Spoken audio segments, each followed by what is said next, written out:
Death by AI. I don't know what we are, but it's something. I don't know what we are either. Oh my god, I'm cheeked up. God damn! How to play. We are gonna choose a deadly scenario. You have fallen in a pit of snakes. Enter a strategy you think that will lead to your survival. The AI decides if your strategy is worthy of survival or death. The player with the least deaths after 5 rounds wins. Oh, so we just have to convince the AI that we'll survive based off of what we choose. Yes. Let's get this going. Spinning, look into the void, look into the void. You will PayPal me $50. No. Prompt, you are being attacked by 500 puppies, so I get 500 people to help. I may have misinterpreted what I was supposed to do. I think you did. I I'm gonna steal your adopt idea. the most adorable puppy there is. I don't know, I was making the scenario. I feel a little bad, but it's fine. Please tell me no one kicked the puppy. No! Never. Michael Afton tries to. Make sure to name one of them Sparkles, but is actually the alpha of the pack and he keeps me as his own. Oh. Do I live? As Michael Afton carefully named each puppy, he unwittingly captures the attention of Sparkles, the alpha of the pack. Instead of dispersing the rogue canine brigade, Sparkles leads the others in a whirlwind of devotion, leaving Michael blissfully overwhelmed as the once threatening mass of fur flaps happily at his feet. However, as the days pass, Michael realizes he becomes the pet of Sparkles, destined to serve the whims of this newfound furry overlord. In a life of unending playtime, little did he know this was a fate worse than death. Michael Afton did not survive. What is this game? It is Died from overwhelming cute. What? Scarlett. I Getting give 500 kittens to fight the puppies. oh my god. That's so good. As chaos ensues, Scarlett unleashes a ferocious army of 500 kittens, envisioning their adorable ferocity as an unmatched counterattack against the relentless tide of puppies. However, the plucky puppies, undaunted by the unexpected cuteness, rally together, forming a fluffy whirlwind of enthusiasm that charms the kittens into submission. Uh-oh. No. In a heartwarming turn of events, instead of a battle, the puppies and kittens unite in a joyful play, leaving Scarlett utterly overwhelmed by the sheer volume of love.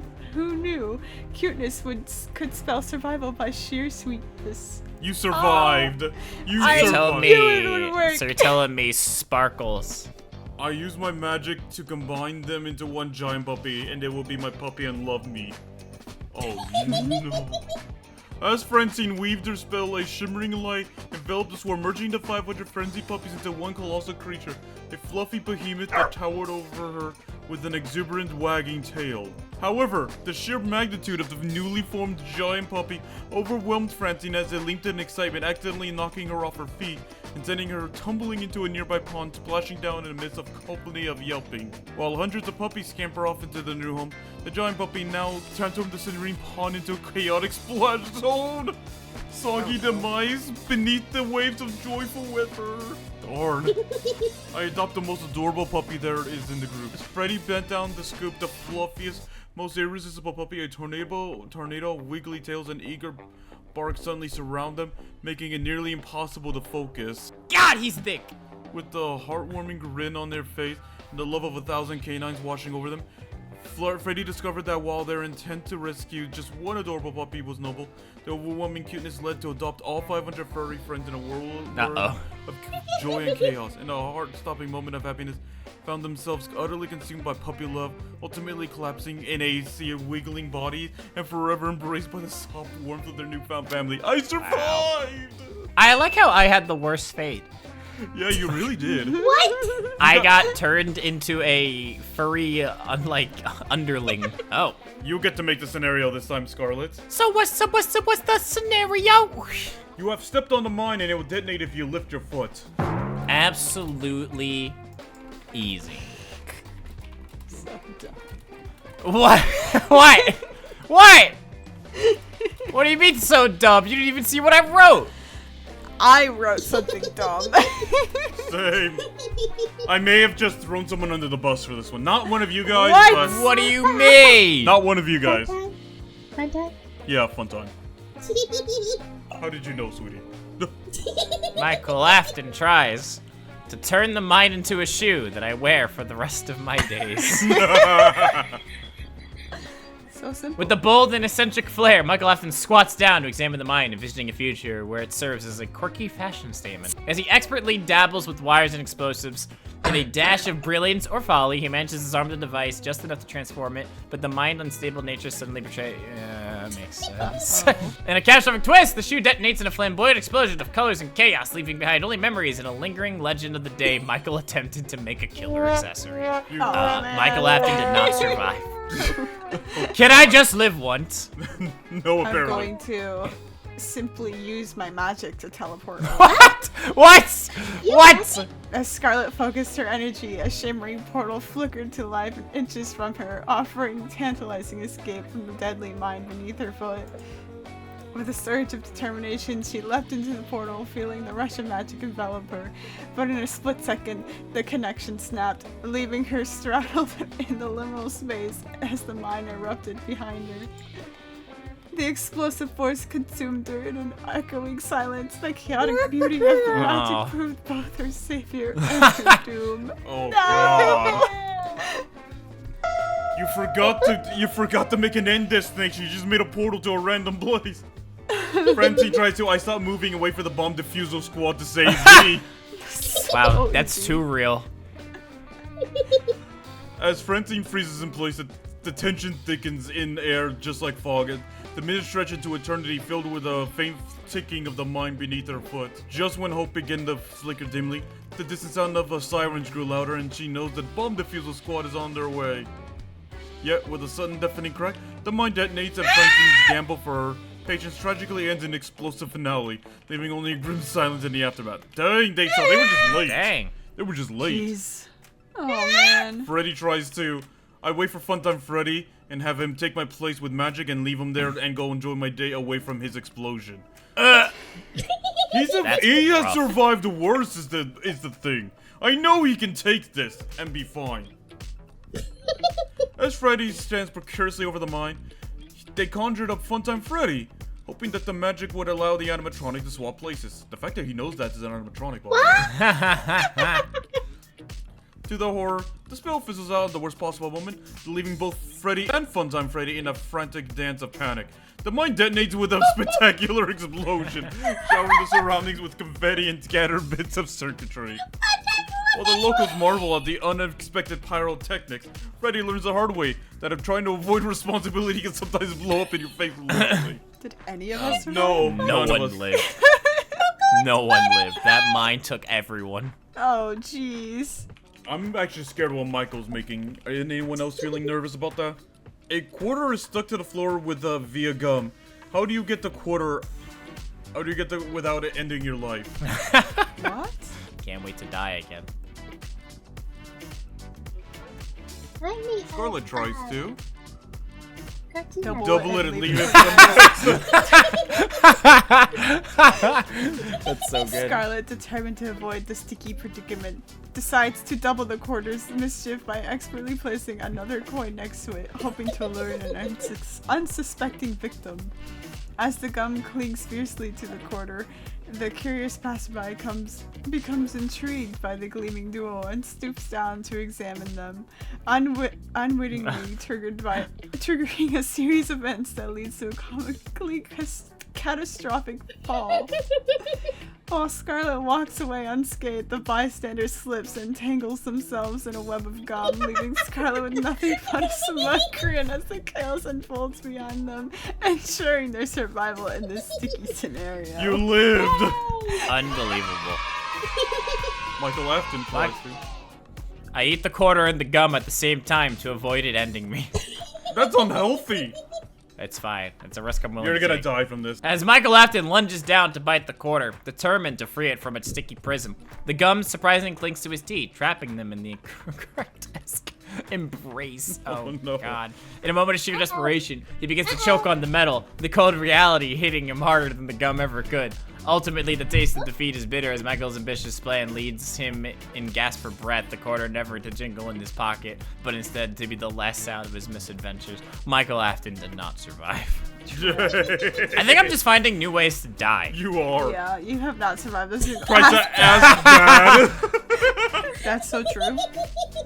Francine approached her dad, hoping his wisdom could solve her sticky predicament. However, in his excitement to help, he knocked over a can of soda which exploded in a sticky shower that drew a swarm of ants from a nearby picnic, utterly overwhelming both of them. In a comedic twist of fate, Francine found herself swarmed and trapped in a relentless, biting. Oh, who ended it? Oh, Did it someone glitch? clicked it or glitched. All we know is Francine uses an old-fashioned ice cube trick to harden the gum and then break away the coin away. Oh god. Alright. Freddy's ingenuity, it shines as they place an ice cube on the sticky gum, watching intently as the code seeps through and hardens the adhesive. With a hopeful tug, Freddy pries the quarter loose, but in a hilarious twist of fate, the sudden release sends them tumbling backwards into a hidden banana peel, knocking their head against the ground with a thud. Dazed but alive, Freddy stares at the ceiling, clutching their newfound treasure, realizing the best victories come with a sudden unexpected. I live! Woo! I've died every time. Oh. Me and Francine just can't get a win. I'll live at some point. Maybe the game will see my genius at some point. I'm scared of what my daughter's making. Oh god. Uh-oh. Oh no. This has worked in the past, so it's a lie if it says it doesn't work. This is mine might be a little dark, but we'll see what happens. It's Scarlett. tries to. I use Use my Uno reverse card on him to counter the spell. Damn. I should have thought of that. As Funtime Freddy unleashes a whirlwind of dizzying magical energy, Scarlett boldly thrusts her Uno reverse card into the fray, the mischievous glint in her eye. To everyone's shock, the card flares with vibrant colors, creating a spectacular feedback loop that envelops both Scarlett and Freddy in dazzling light, reversing the spell and flipping the tables entirely. With an explosive pop, Freddy is left locked in an endless loop of his own magic, while Scarlett is now crowned the master of this peculiar game. Strolls away unscathed, a triumphant smile gracing her face. How are you doing this, I'm Scarlett? so good at this! Michael Afton tries to... I killed him. I killed him. As Michael Afton lunges forward with the makeshift weapon to eliminate Funtime Freddy, the animatronic's eyes flash ominously.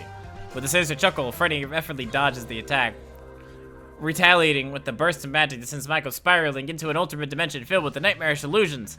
Trapped in a realm of his own fears, Michael realizes too late that it's underestimating the playful menace. He's sealed his fate, succumbing to the darkness that preys upon his mind. I did not survive. Peace now. To be fair, you kind of Maybe one deserve that. Francine says, I tell him no, and suggest that he asks someone else. Once he agrees, I just go to my room to play games. As Francine hesitantly suggested that Funtime Freddy find another volunteer, the animatronic's eyes flickered with annoyance, but eventually softened with amusement. A rare moment of understanding in his malfunctioning circuits. With a wave of their hand, Freddy decided to accept the proposal, drifting off to seek a new prey, while Francine triumphantly retreated to the room, blissfully unaware of the chaos that would ensue from Freddy's whims. Seemingly safe behind their door, they lost track of time until the ominous sound of giggles echoed through the walls, reminding them that in the world of enchanted madness, sometimes survival is just a calm before the next storm. What? Nah! Huh? Oh, I think Funtime Freddy exploded. I I think the magic he wanted to test was just explosion. Got caught in the crossfire. Yikes. Oh. I'm sending him back to Garrett Dimension! Uh-oh. Oh no. Freddy tries to. I distract him with jingling keys and subway surfers and then run for the hills as quickly as I can. What? I remember this! It If Freddy works! lives, it's rigged. It does. As Funtime Freddy momentarily captivated by the jingling keys and animated chaos of subway surfers on the screen, Freddy seized the opportunity to bolt away towards the exit, heart racing with adrenaline. However, the moment they lunged for the freedom, Funtime's Freddy's mechanical grip snapped into action, anticipating the escape attempt with uncanny precision. What? Oh no. In a harrowing twist, Freddy's foot caught on a loose wire, sending him tumbling into a pit of compound portals, where every jump led him deeper into an endless digital abyss, ultimately seeing the fate. Are you kidding me? Wait. Get wrecked. So what killed me? Was it the Funtime Freddy grabbing me, or me tripping on wires? Yeah, and you fell.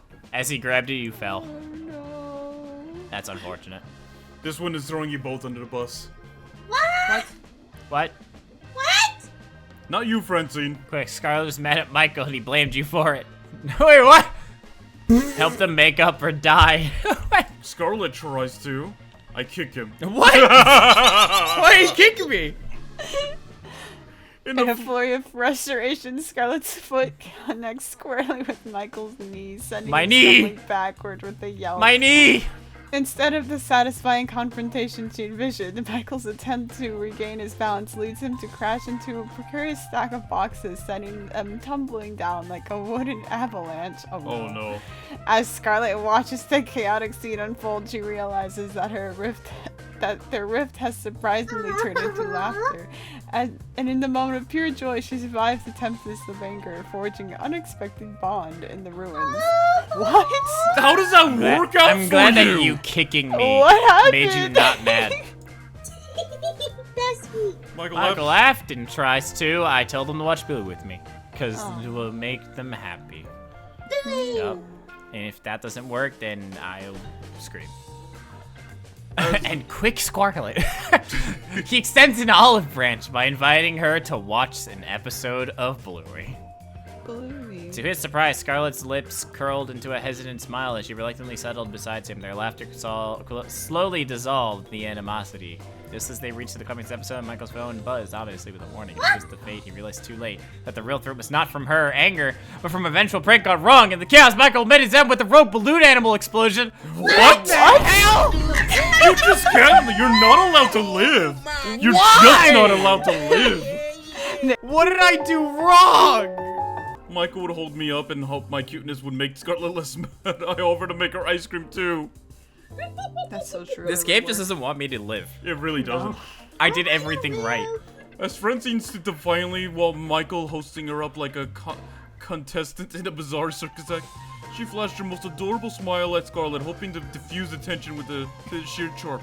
The sight of ice cream in her hand further sweetened the deal, and in the surprising twist, it caught Scarlett's attention, causing her scowl to soften as she pondered the tempting offer. Ultimately, the effort paid off, as Scarlett burst into laughter, declaring that any friend of ice cream would not have survived the face of her Nah, I fury. quit. Francine will not only survive the encounter, but emerge victorious, uniting the trio in a sugary Nah, I celebration. quit. Nah, it's over. Nah, this game's just against me. This game's just against me. Queen wins. Freddy tries to. I Queen wins. I set them up on a romantic date and pay for it all, so that they end up happy in the end. Freddy's plan to quickly set Scarlett and Michael up on a romantic date and nice spark of reconciliation that lightens the stormy atmosphere. However, amidst the candlelit ambience, a sudden feud erupts over a misunderstood email that quickly reveals Quick's true intentions to confront Michael. I love that quick Scarlett. It's just now quick. Yeah, as chaos ensues, Freddy's attempt to play matchmaker ends in disaster when a stray candle ignites the tablecloth, and resulting in a fiery scene that could only be described as a pyrotechnic betrayal. In the end, the Freddy finds themselves caught in the flames of their misguided good intentions, leaving them to perish in hilarious chaos that they unwittingly created. Oh my! I did it! Yay! I didn't live one round. I didn't survive once. Not even the one I set up for you! I lost every round. I Queen make everything better. Well, thanks for the invite. I'm glad that I had such a wonderful time. Yay! Oh I'm gonna go jump off this cliff. no! But don't you enjoy my caked up bud? I do. God damn. We'll see you guys next time, everyone.